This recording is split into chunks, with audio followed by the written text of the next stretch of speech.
Okay, here, so we're talking about our load and go.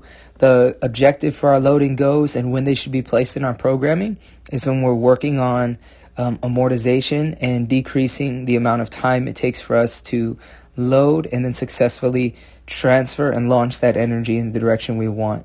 The first thing we want to start off with is good tension within the feet. So big toe, great toe, fifth metatarsal. This is going to lead to both heels being slightly off the ground because of that tension. We're driving and creating floor pressure into the ground from the moment we start. Now, once we get to our load means we're going to apply even greater tension into the ground. So as that happens, what we're looking for is we're creating those triangles that we've talked about so much. We want to create these triangles with the front and back leg, and then as we explode and drive through the ground, we're compressing those triangles.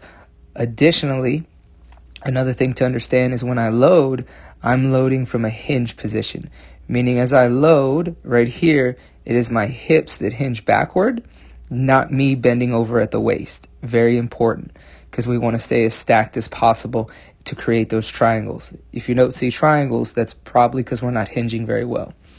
Second thing we want to look at here is at this foot right here. Notice once I've loaded and pushed off, the heel does not really change height from the ground.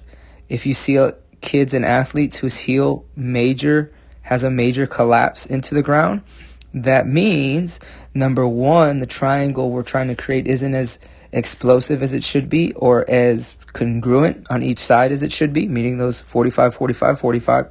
The other thing it's going to tell you for our athlete is that they aren't applying enough tension and having enough stiffness at the ankle and the lower leg. If the ankle was stiff, as soon as we loaded, energy would go from being directly into the ground to bouncing right up.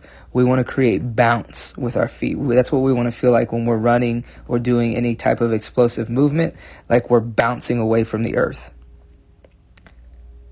Moving through this, once we get that height right here, after we've driven off, as soon as you're pushing off with both feet, you're driving those hips forward to go ahead and try to finish in that stacked position.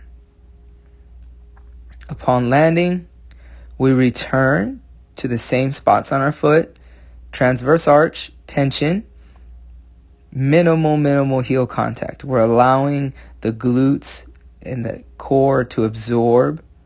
And so what you're seeing is those triangles are being created again to deliver and absorb tension and then reset us back.